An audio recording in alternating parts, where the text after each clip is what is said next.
আগস্টের পর পার্শ্ববর্তী দেশ ভারত বাংলাদেশের সাথে ভারতের সম্পর্কের এক নতুন বিবর্তিত রূপ দেখা যাচ্ছে।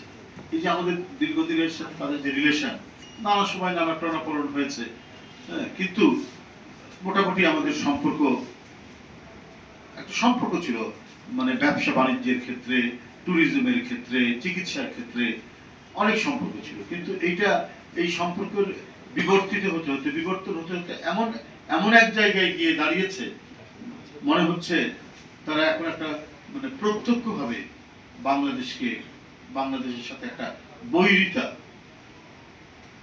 নিয়ে আসার বোধহয় চেষ্টা করছে।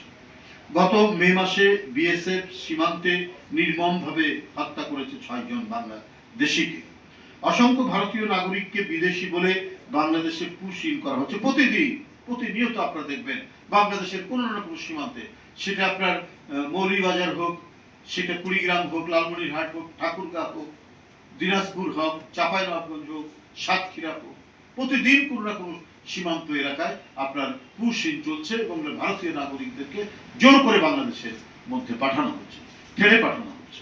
ভারত দ্বিপক্ষীয় প্রত্যাবাসন চুক্তি না মেনে ভারতীয় নাগরিকদের গায়ের জোরে বাংলাদেশে পাঠানো হচ্ছে।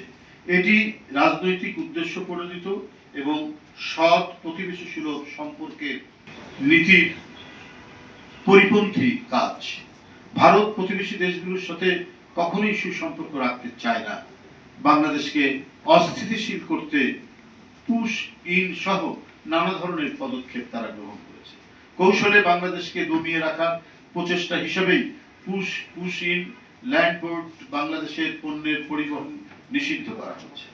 ভারত থেকে হাসিনার উস্কানিমূলক বক্তব্য, সীমান্ত হত্যা, জেলেদের সঙ্গে দুর্ব্যবহার ইত্যাদিতে প্রমাণিত হয় তারা বাংলাদেশকে সমমর্যাদার ভিত্তিতে নয়, আগ্রাসী দৃষ্টিতেই দেখে।